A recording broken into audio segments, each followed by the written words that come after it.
Jalana yongui yunya ya peduna tu hong sange ama ada ma bonga haza Jalana mania bu ini Jalana yongui yunya bu za nga ji lo nu yue bio nga a cho za de sang mo jo nyu yi nge cha yu pi ho ya chu ma ya jo me a ma a da o ne la she le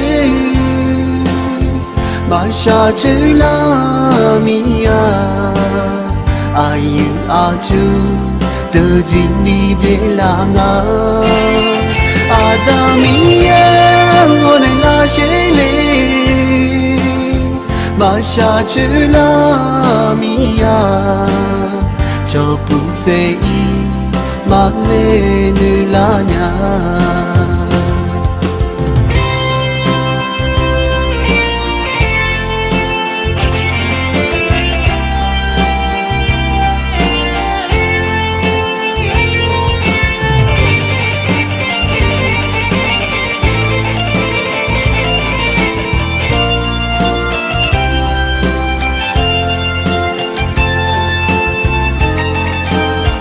ama ada on la shele ma sha chữ la mia ayu a chu de jin ni de la nga adamia on la shele ma sha chữ la mia cho pu se mà lê nữ la nhà yang cứ li na thăng la ji pa me nga ở gì nu nâng nâng nê khuê tê mê xa dâng có ni phiêu shiu nhô gà ma ya nga ma nga ta nữ ga ma ngơ na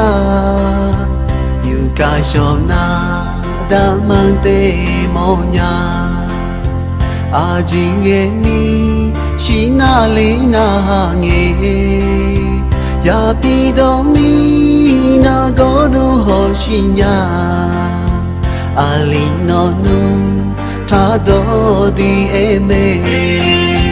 a ma a da on la she le